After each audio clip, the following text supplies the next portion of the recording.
Oke bos, assalamualaikum warahmatullahi wabarakatuh. Hari ini ada garapan mesin las yang unik. Ini mesin lasnya unik sekali karena bentuknya seperti ini ya. Saya baru pertama kali servis yang mesin inverter las yang bentuknya seperti ini ya, seperti gun atau seperti tembakan, seperti bur ya. Ini mereknya Escort ya, ARC 119. Kiriman dari beliau yang ada di Jambi. Jadi Mas Julianto ini dari Jambi, ini aslinya Jawa tapi ada di merantau di Jambi sana. Itu mengirimkan dua mesin las, yang satu mesin las Daiden, yang satu mesin las Daiden. Ini mesin lasnya, ini Daiden MMA ya, 120. Ini sudah jadi. Ini sudah jadi, kerusakannya ringan ya. Ini tadi, ini satu paket dengan ini. Jadi satu kiriman ada dua mesin inverter sekaligus. Yang ini tadi rusaknya mati total, sudah beres, sudah clear ya. Yang saya buat konten yang ini karena yang Daiden sudah sering sekali saya jelaskan untuk troubleshooting ataupun cara mengatasi kerusakannya teman ya. Jadi yang ini saya buat konten karena ini unik ya, belum pernah saya buatkan konten yang bentuk seperti ini. Ini sudah saya bongkar tapi belum saya apa-apakan, baru saya lihat-lihat, saya amati tadi. Ternyata dalamannya seperti ini teman ya. Jadi mesin lasnya sangat unik, mini, kecil ya. Bentuknya seperti gun atau tembakan, seperti lem tembak ya, glue gun gitu. Jadi di sini dia menggunakan dua buah IGBT. Jadi di seberang sana ada IGBT lagi dan dua buah dioda ultrafast output finalnya. Ini trafo outputnya di sini mini.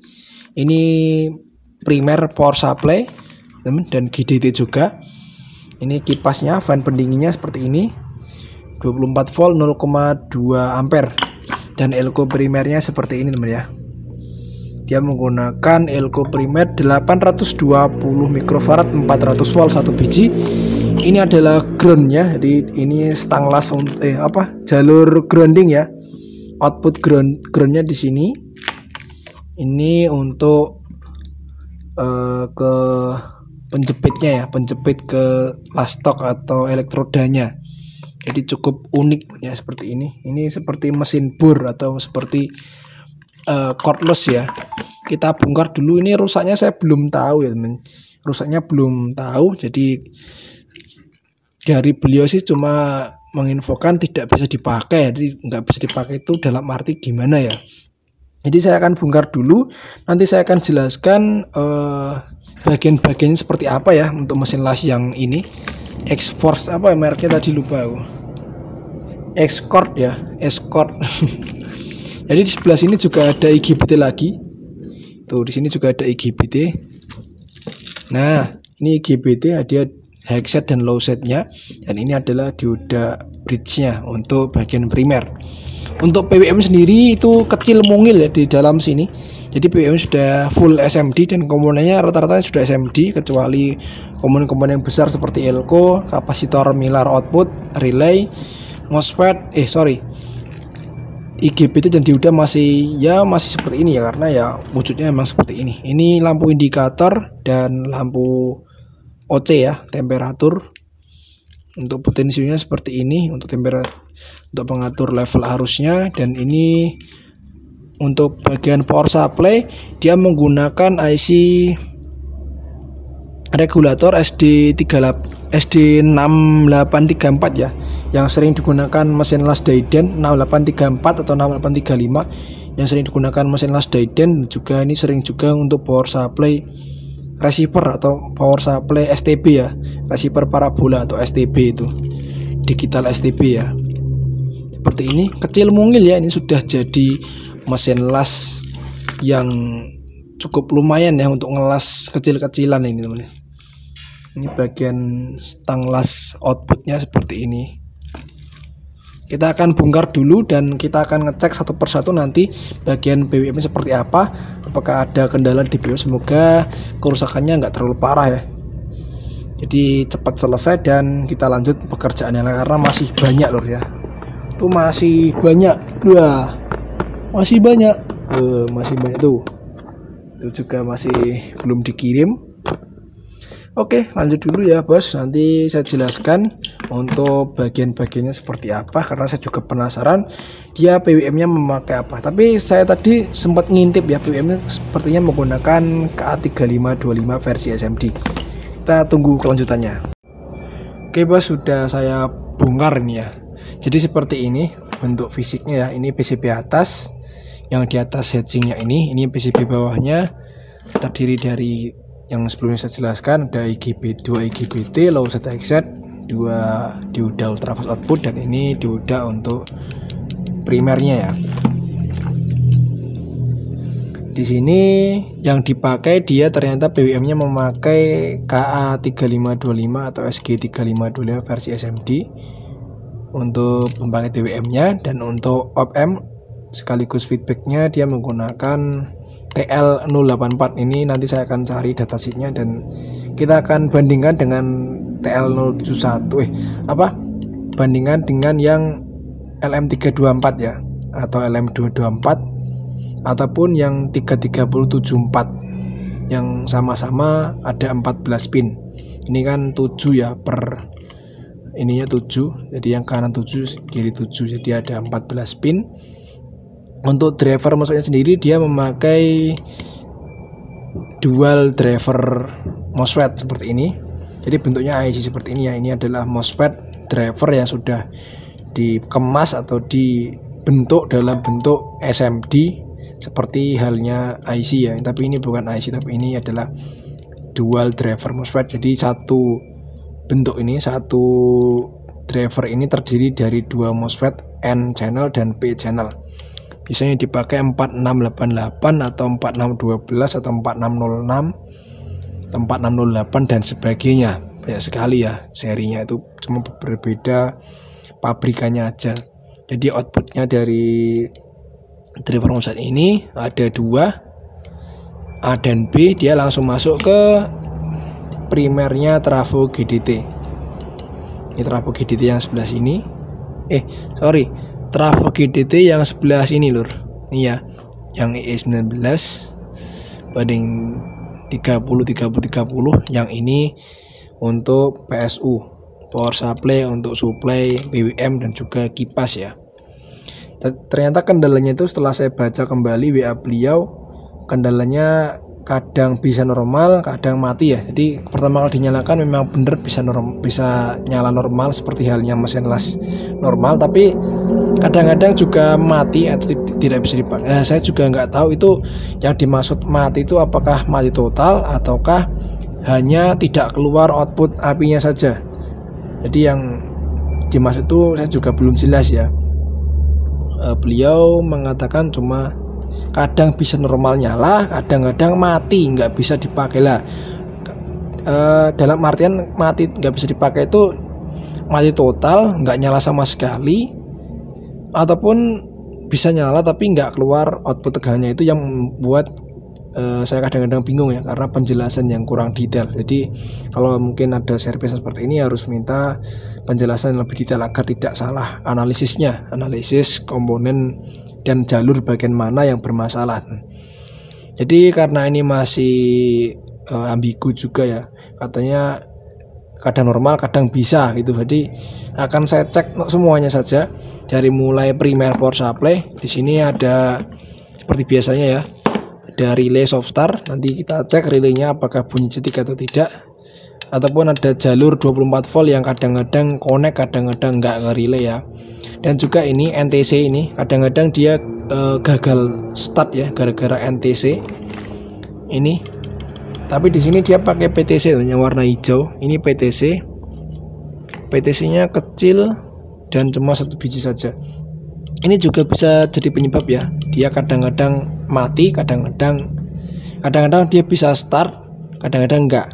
Jadi kalau mungkin posisi panas dia nggak bisa start ya, mungkin ya. Karena kita nggak tahu ketika posisi digunakan si PTC ini panas. Biasanya ketika nyalakan pertama kan tegangan kejutnya besar ya untuk mengisi elko sebesar ini.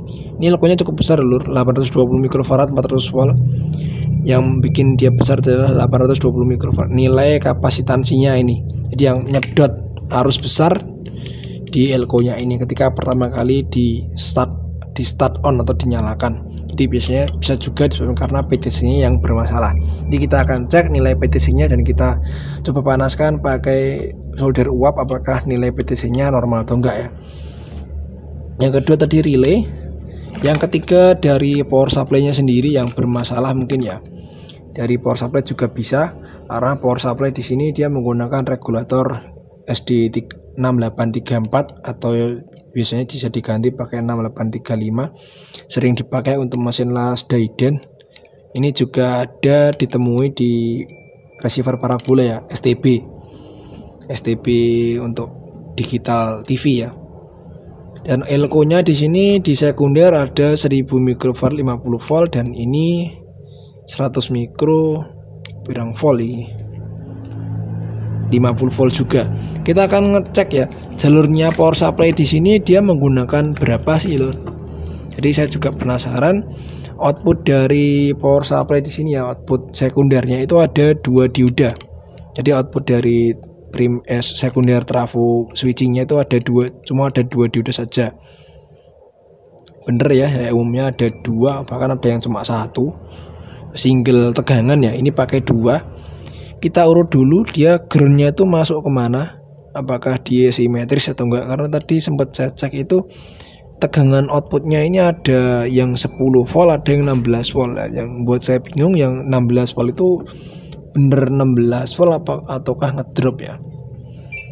Jadi kita urut dulu nanti. Jadi jalur outputnya dioda sini larinya kemana, dan yang masuk ke source-nya salah satu pin source-nya P channel di pin kaki nomor 3 dari 4688 si driver saat ini, entah itu serinya apa saja, 4688, 4612 dan kawan-kawannya.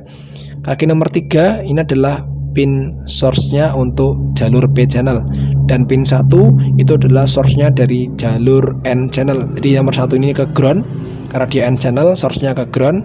Yang nomor 3 itu ke jalur positif input supply-nya. Jadi nanti biasanya ini disuplai 15 volt ya biasanya, ataupun bisa juga disuplai 24, tapi jarang. Yang pakai driver seperti ini biasanya disuplai 15 volt sampai 18 volt. Kita urut nanti. Jadi kita pastikan dulu tegangan supply-nya normal. Setelah itu nanti kita baru ganti si IC PWM. Nanti langkah terakhirnya ketika semuanya sudah normal kita ganti si IC PWM, karena kadang-kadang juga bisa jadi penyebab si PWM ini kadang-kadang normal atau kadang-kadang tidak ya, gara-gara si IC PWM sendiri yang ternyata setengah rusak atau bermasalah teman. Akan cek dulu ya lur, nanti sekaligus kalau sudah kita nyalakan ini piye ya, tak pasang-pasangi sewe kabel-kabel nanti biar bisa tes tegangan ya.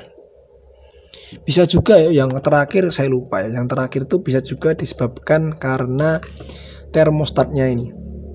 Jadi nanti alangkah baiknya juga ngetes untuk kondisi termostatnya ini, termistor ya, termistor untuk sensor suhu. Ini juga bisa jadi penyebab dia kadang mati kadang bisa, jadi kadang normal kadang tidak, gara-gara si sensornya ini salah pembacaan ya. Jadi ketika suhu normal dia malah nge-short ataupun dan sebaliknya. Karena si sensor ini kita cek dulu ya, apakah dia normally open ataukah normally close. Jadi kalau normally open, ketika dia posisi normal, kondisi suhu normal, dia open ya, terbuka atau tidak ada hambatannya sangat besar. Tapi kalau normally close itu ketika kondisi normal berarti dia ada hambatannya kecil ya, atau short biasanya kalau normally close ya. Biasanya yang pakai normally close itu Lakoni teman ya, mesin-mesin las Lakoni itu biasanya dia normally close. Jadi ketika suhu dingin dia malah short ya, atau hambatannya kecil. Ini kita cek dia apakah normally open atau normally close. Ki jarumku rodok bermasalah ya. Kita pakai multimeter yang ini saja. Nanti untuk proses servisnya nggak akan saya videokan full ya teman, karena juga ini kejar target juga. Kerjaan saya masih banyak, kalau nanti video satu-satu nggak selesai ya. Dia normally open ya sepertinya. Iya bener, normally open lur ya. Normally open. Coba kita panaskan, dia pakai solder ya lur. Kita coba panaskan pakai solder. Kalau panas harusnya dia nutup ya. Duh banteren. Kalau panas harusnya nutup. Udah panas bro. Saya iso nutup ora ya. Kalau panas harusnya nutup. Aduh. Wes pokoknya ngono lah cara ngeceknya. Cara ngeceknya gitu. Itu ya, nutup tadi. Bener. Oke, berarti untuk sensornya sepertinya masih oke ya Tur. Cuma yang bermasalah mungkin yang jalurnya sebelah sini yang tadi saya jelaskan. Oke, saya lanjut dulu, nanti kita lihat hasilnya juga ya. Oke bos, ini sudah selesai diperbaiki ya bos. Jadi yang bermasalah setelah dicek-cek ternyata IC regulator power supply-nya yang rusak ya. Jadi ini IC regulator power supply-nya yang bermasalah. Jadi setelah saya baca lagi WA beliau itu katanya si mesin las ini kadang-kadang mati, kadang-kadang normal. Jadi kadang-kadang mati itu ternyata mati total ya, nggak nyala sama sekali, terus kedip-kedip cetek gitu, ada bunyi relay kayak on off gitu ya, cetek, nggak bisa nyala, jadi nggak bisa start on dia. Itu disebabkan karena ini ya, IC-nya SD6834 untuk regulator power supply. Drivernya ini ya nggak bekerja normal ya, jadi kadang-kadang normal, kadang-kadang enggak. Ini kemarin saya stok IC-nya tinggal 5 ya, ini di SD6834 atau SD6835. ini sering dipakai di mesin las Dayden juga ya. Langsung aja diganti IC-nya ini dan nanti langsung beres ya, insya Allah langsung kelar masalahnya. Ini sudah tinggal nanti finishing, dipasang ke rangkaian utama. Ini saya tes dulu menggunakan primer power supply 308 volt atau 320 volt dari rectifier. Kita akan ngetes tegangan output power supply-nya, dan di sini sudah saya solder ulang komponen-komponen yang tentunya ketika bekerja dia kena panas, jadi disolder ulang aja biar lebih awet ya. Oke, kita nyalakan, bismillah. Kita lihat LED-nya dan kita cek tegangannya, karena ini tegangannya simetris ya, yang satu 10 volt, yang satu 15 sampai 16 volt. Jadi untuk menggerakkan relaynya nanti digabung ya antara simetris rel positif dan rel negatifnya, jadi ketemu tegangan sekitar 25 sampai 27 volt. Akan ngecek, bismillah. Agak lama jedanya ya, cerik. Nah langsung on, kita cek ya tegangannya di output power supply-nya. Cek, delete, tanya lagi multimeter, kita cek. Ini groundnya di sini, ini ya, ini yang 10 volt. Oke, ini yang 10 volt dan ini yang 15 sampai 16 volt. Ini 16 volt. Ketika digabung antara yang rel positif dan rel negatifnya ketemu tegangan sekitar 26 volt ya. 26 volt sudah stabil, dan benar juga ya, di awal itu ada delay yang sangat lama antara ketika steker dicolokkan ke stop kontak dengan dia nyala, itu sangat lama, cukup lama delaynya. Dan ini tadi langsung on ya. Kita coba matikan lagi. Oke, kita coba nyalakan, bismillah. Nah itu langsung on. Sebelumnya itu delaynya lumayan lama teman, dan kadang-kadang dia juga trip ya MCB nya. mungkin si IC regulator power supply ini gagal osilasi ya, jadi si trafonya jalur groundnya itu langsung connect ke input trafonya gitu teman, karena IC nya itu setengah rusak. Ndi ya mau IC ini ning ndi mau ning gini. Oke, intinya ini sudah normal dan nanti tinggal kita tes untuk pengelasannya. Semoga sudah mantap karena PWM juga masih normal teman. Sebelumnya kan sudah saya tes juga ya untuk PWM nya. Kita tes lagi aja untuk meyakinkan bahwa PWM nya masih oke ya seluruh. Ini output drivernya, ini channel A, ini channel B. Kita coba gabung channel A dan channel B, kita tes bersamaan untuk melihat dead time dan rise time nya. Oke, itu ya, frekuensinya 40 kHz karena ini menggunakan finalnya IGBT, jadi frekuensinya di bawah 50 kHz. Itu VRMS nya atau Vmin nya itu 11,6 volt dengan duty cycle nya 67%. Untuk rest time nya disitu 80 nanosecond ya, sudah bagus. Tinggal kita pasangkan ke IGBT dan nanti kita tes untuk pengelasannya. Mantap.